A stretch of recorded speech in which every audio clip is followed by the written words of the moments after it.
Good morning and welcome, everyone. It is an absolute honor to stand before you today as we welcome back one of our very own. A graduate who walked the same walls, studied in the same classroom, and competed on the same fields as you. She is someone who has taken the skills and values she learned here at Hamburg area and transformed them into something truly remarkable. We recognize her not just as an alum of Hamburg area, but as someone who has gone on to achieve incredible success in the world of athletics, both in college and at the professional level. Karlie Kisha is a true testament to what hard work, dedication, and passion can accomplish.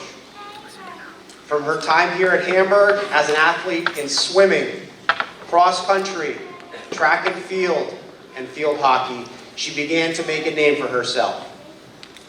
As a 2014 graduate, Karlie was an all-county in track, cross country, and field hockey. She also earned district medals in swimming and cross country while becoming a district champion in the 1600 meter in track.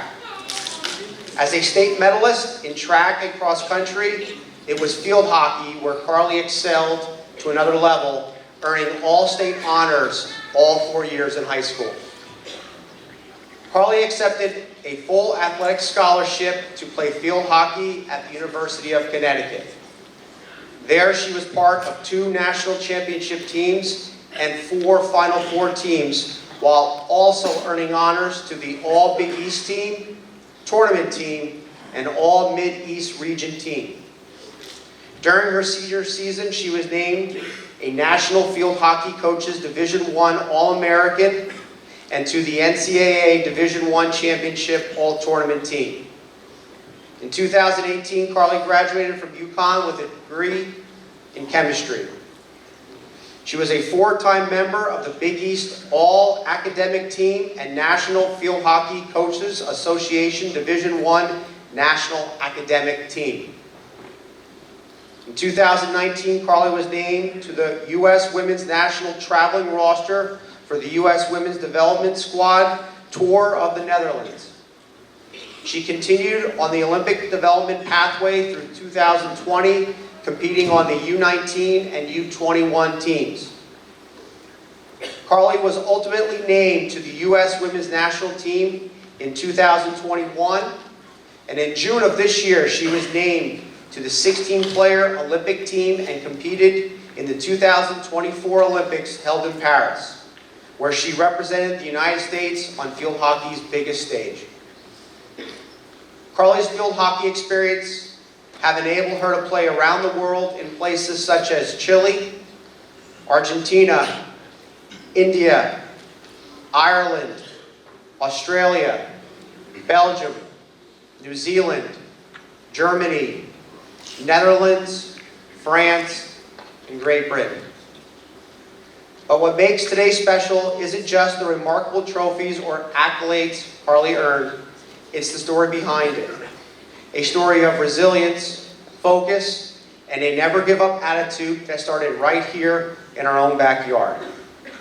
As we welcome Karlie back today, let's celebrate not only her athletic achievements, but the value of hard work and perseverance they embody. She is living proof that no matter where you start, with the right mindset and determination, the possibilities are endless. Please join me right now, Hamburg, in rising and giving a huge Hamburg welcome to Karlie Kisha. Ladies and gentlemen, Karlie Kisha.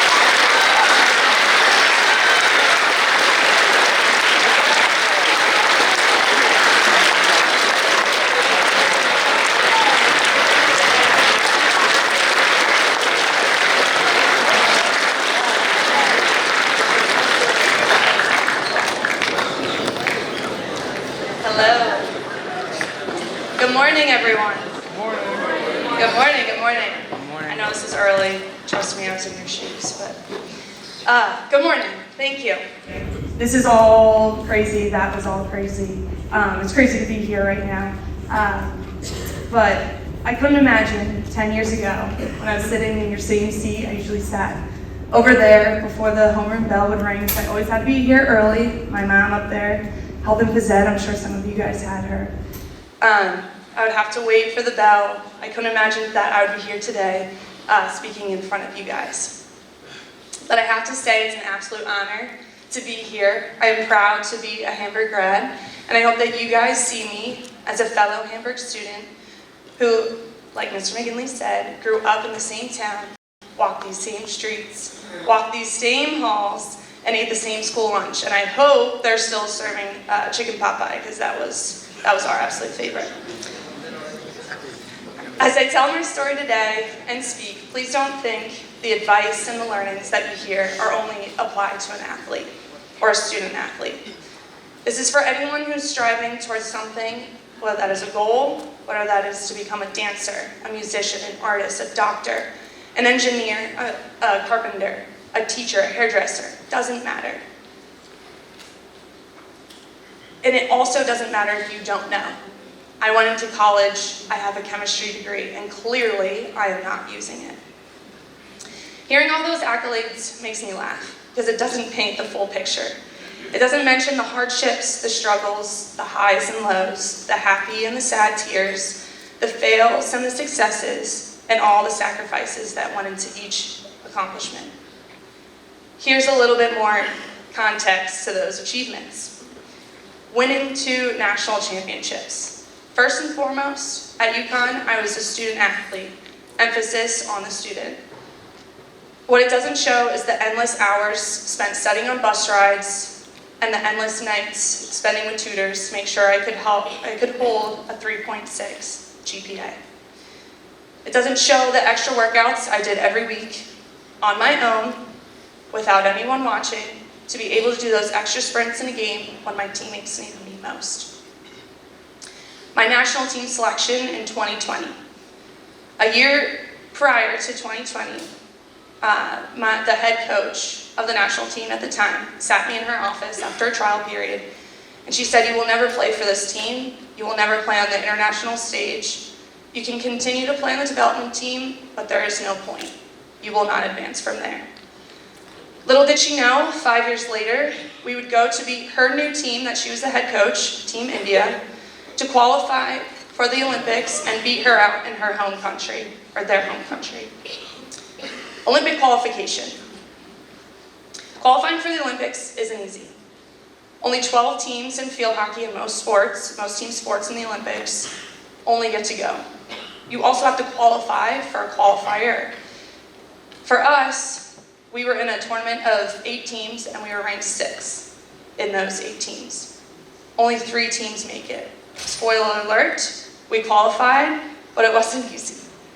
Did you know that we spent 7 weeks in India, and during those 7 weeks, we had all gotten sick, sending a couple to the hospital, and we all came back to the States 10 pounds lighter. Let's just say having the whole team getting deli belly at the same time in the middle of nowhere, India, is a really good team bonding activity. And the hardest one of them all, my final push to the Olympics. In May of this year, still get emotional talking about it. In May of this year, about 1 month before our selection for the Olympic roster was announced, I was diagnosed with papillary thyroid cancer. As you can see from some of the pictures, well, now these are some of the fun pictures from the Olympics. I have a big scar on my neck. I had to get my thyroid and 20 lymph nodes removed before I was cleared to be able to go to the Olympics. During that time when there was no plan, I had no idea, just right at the start of the diagnosis, I was a mess. You can ask my husband, I was crying all the time. I had no idea how to move forward. Luckily, with the help of my doctors, my coaches, my teammates, my family, my friends, I was able to get back on the field after 2 weeks post-surgery and be able to compete in the Olympics. With that being said, it's a long story. There was still a lot in between. I had to get radiation. I technically wasn't even cleared until 5 days before our team left for Paris. But, long story short, we did it. I'm not here to drag on about my story or tell you another generic quote like never give up, but rather I'm here to tell you the lessons I've learned along the way. Here are just a few. Focus on the process. Focusing on the process, not just the outcome. Focus on what matters and what you can control. The how, the what, the when, the why, not just that long-term goal. For example, for our team, about 2 years ago, we sat all together and there was no hope in sight that we were ever going to go to the Olympics. We had a new coach come in. This was the third coach in 2 years. And there was just absolutely no hope. But what we did is we sat there, we made these little goals, these little wins, these little achievements, that if we kept going each day and changed just the slightest thing each day, and we got better each day, that we were able to then accomplish our goal. So don't forget to celebrate those small wins, because they will lead to big wins in the future. Secondly, be present. In a world and a time where we are attached to our phones, and our lives are moving 1,000,000 miles a minute, don't forget to take a moment to take a step back, to ground yourself, to feel the ground underneath you, and to quiet your mind. During the Olympics and the Olympic qualifier, a couple of my teammates and I decided to delete social media off of our phones, and we have absolutely no regrets. It allowed us to worry about those people that are here in the room, meaning our teammates, and to focus on what truly mattered. Being present in a game also, just having that moment and playing what the next play was going to be, not worrying about the past and not worrying about the future. Just being present and focusing on what is in front of you. Third, give gratitude. Give gratitude to yourself, your body, your mind, your abilities, your family, and your friends. I've traveled a lot, as you could tell. Been to a lot of countries, some very beautiful, some not, some nice areas, some not nice areas. And what I've learned is to not take anything for granted. To be grateful for what we do have. I started a note in my phone where every morning, sometimes I'm not that disciplined, but I try to be, that every morning I write in there just one thing I'm grateful for. After I've traveled a lot, sometimes, and I'm struggling, sometimes that might just be a roof over my head or shoes on my feet. If we can just take a moment to give that gratitude of anything, just one thing a day, to ground ourselves, it will help us see the bigger picture. And finally, and the biggest thing, if you don't take anything from today, is to find the joy.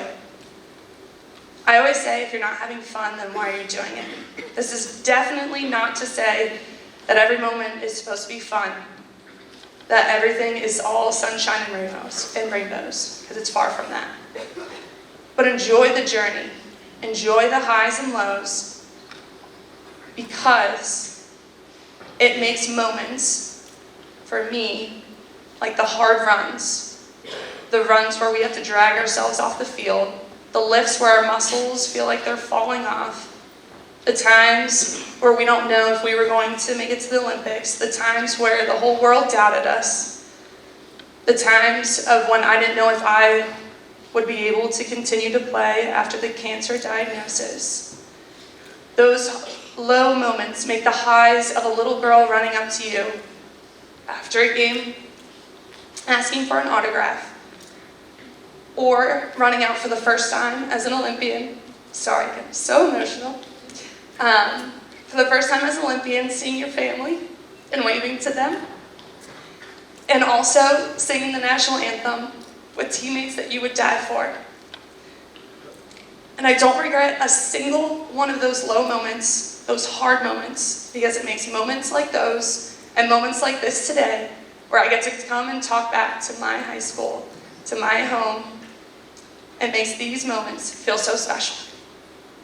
So thank you. Thank you, and I hope you can take some of those learnings into your everyday life. Thank you.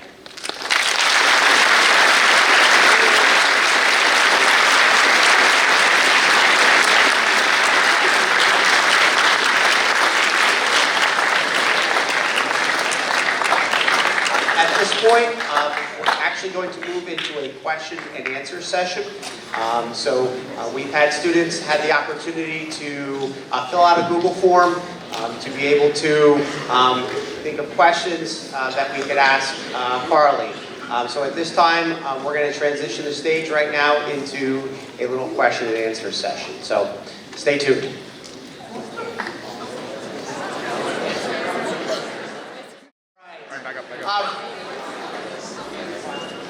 A couple of things stood out. Number one is that was a chemistry major that just presented. So that's pretty extraordinary. And two, I asked Karlie backstage. I said, what makes you more nervous? Competing against Belgium in the Olympics or speaking to high schoolers? And she said, by far, this is the most stressful thing I've ever had to do in my entire life. So someone who has been around the world and has played at every level, I think what Karlie was able to come in here, present to us, her experiences, but also her story, I think is an amazing chance for us to hear and for us to take in. So at this time, we're going to ask her a couple questions, so kind of a little bit informal. And so let's get started. So Karlie, the first question I have for you is, what made you start to want to play field hockey? So, like I talked about my mom before, I was basically playing field hockey right as I was born. My mom was a field hockey player and coach. So after I was born in season. I came right to the field hockey field. My mom brought me, and the rest is history. I don't know if I had much of a choice. Nice job, Mom. One thing that stood out in your speech is you talked about the importance of being a student athlete. Mm-hmm. Right? And Mr. Menapace, our athletic director here all the time, it's always student athletes. Can you talk about that balance of school and athletics? Yes. So in high school, student athlete was a lot easier than in college, to say the least. But like I said, emphasis on the student. Not everyone gets to go and play pro in whatever sport that you're doing. So the student in your schooling is very important. In college, I was lucky as a student athlete that there was a lot of academic support. And we were able to use tutors, to have any academic advisors help us with our classes.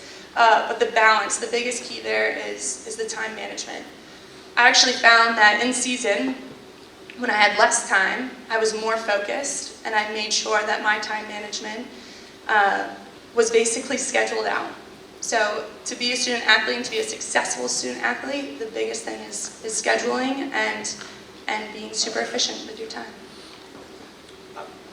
When we think about athletes that go on to the level of what you went on to, there certainly is there's motivation, and professional athletes and athletes that are in the Olympics, there certainly is that intrinsic motivation that athletes certainly have to drive themselves to get up at whatever hours of the morning and do workouts and through all hours of the night doing those workouts.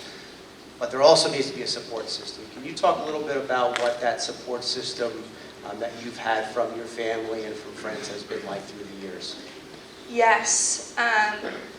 So my family, my friends, they're everything. I have some of my family here today, so thank you. My parents, they really pushed me. My sister, she's my role model. She kind of paved the way for me. And my husband, he was also a Hamburg grad. We started dating in high school. So, and huge thank you for him, and that they come and support me and have supported me in so much. And I think this past year, for what I've been through and what my family's been through, has really shown how important it is to have those support systems, but how also important it is to show them the gratitude of how much they've done for me. You see standing here along the sides all of our staff members. Can you talk a little bit about how Hamburg and what Hamburg did to prepare you, from high school to that next level. They're all staring at you right now, those teachers. So what has Hamburg been able to prepare you for the next level? Like I said, I'm super proud to be from Hamburg. You can ask my teammates. I always brag about Hamburger Fest and how much I do love Hamburg. And just all the teachers here, every class I had, just the teachers that drove the standards, and really just taught us to be proud of where we come from. And I think that was super fun. And even in our athletics, I know when I was here, we would support each other. That camaraderie that I hope you guys do have. I see you guys are wearing a lot of red for Spirit Week, but yeah, I have to say, just coming from here, feeling like you're almost from a family, was really awesome. Really helped move forward.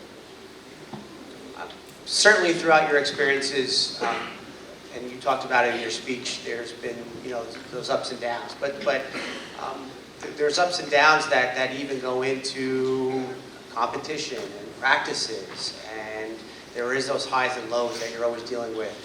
Can you talk a little bit about how you stay positive and stay committed to what you were doing?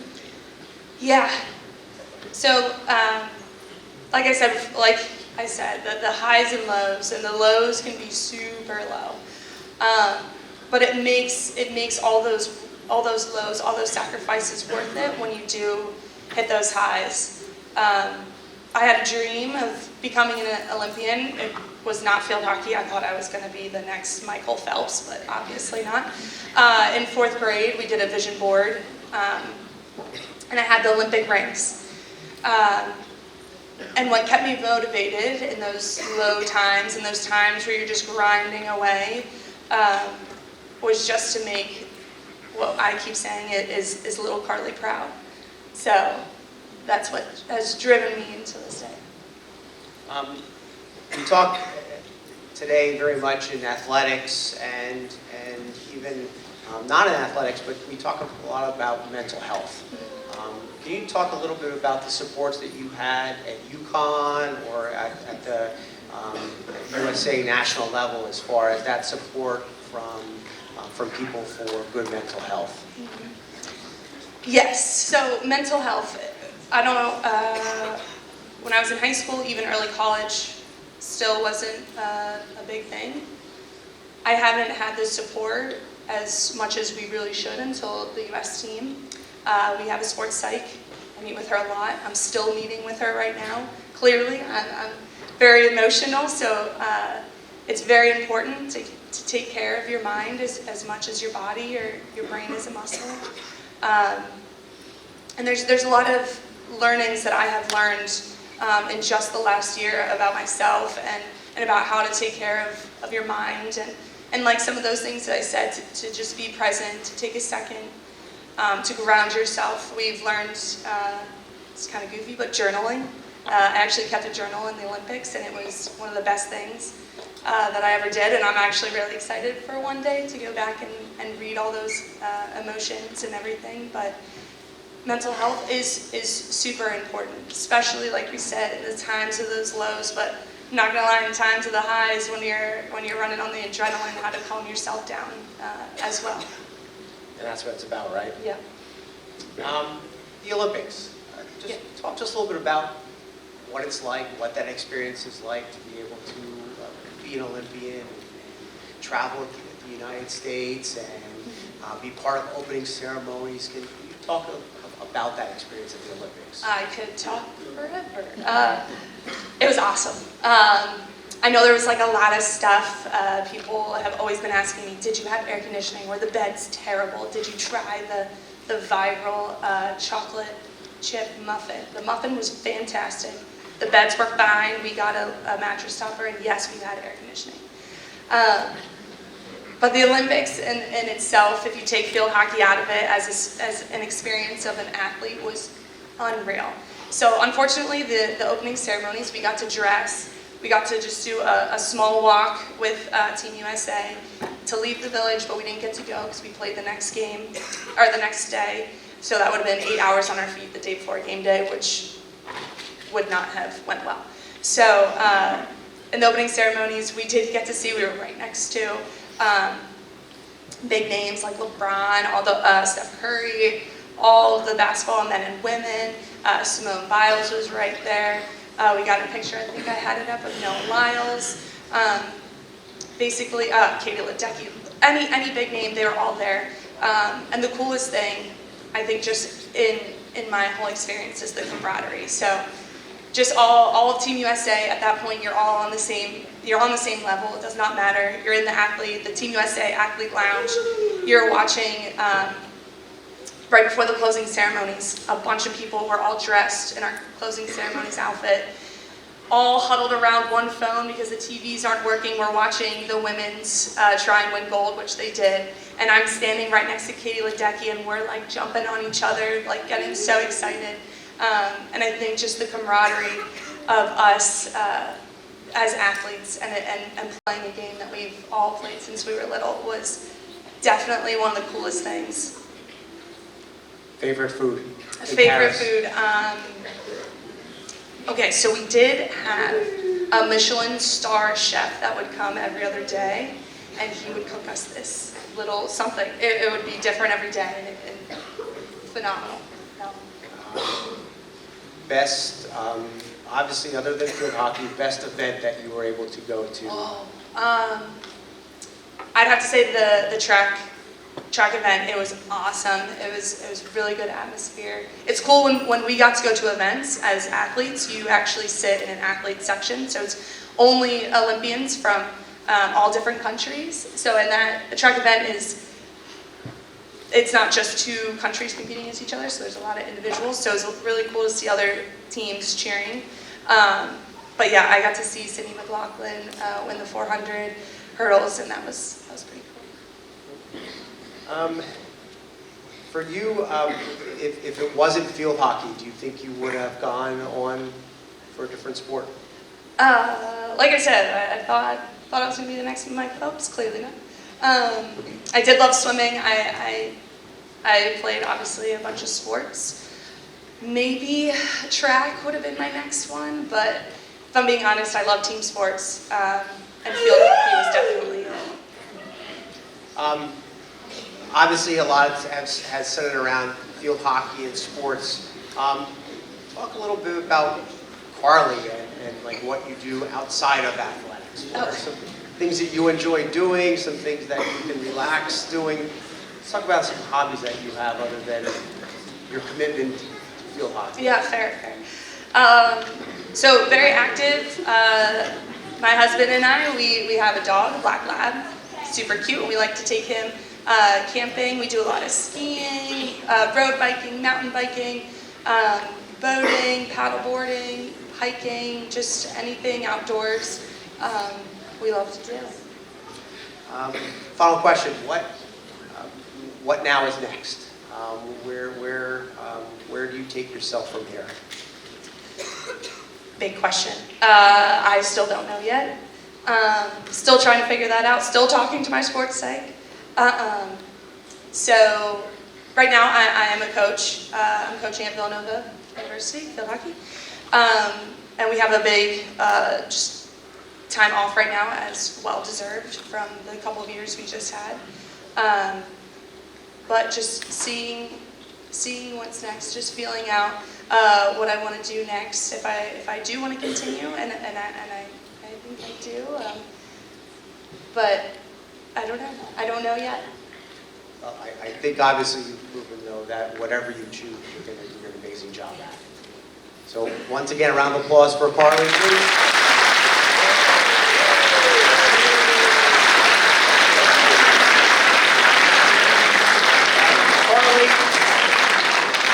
Karlie does have a full schedule. She is coaching at Villanova, and she does have some days off, one day off during the week, so she took the time to do that today and come join us. And to thank her for that, at this time, I'm going to ask our field hockey captains to come up here on stage and present Karlie with a gift from our Hamburg field hockey team. So girls.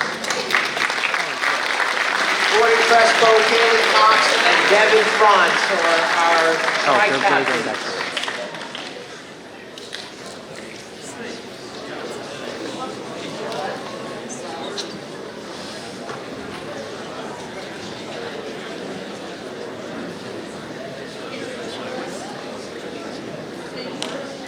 We're gonna.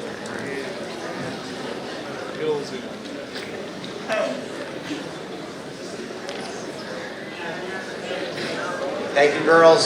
Wait, can I stand with my food?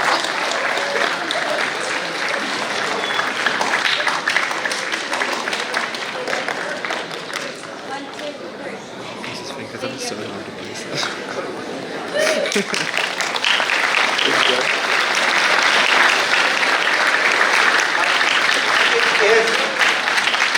Certainly, a message here today, if you are listening closely, today's message was not about field hockey, it's not about athletics, it's about determination, it's about resiliency, it's about who this person is and her experiences and what she's done to overcome in order to become who she is. So that message, hopefully, for some of you, rang loud and clear and able to take that in whatever fields you choose or whatever direction you go.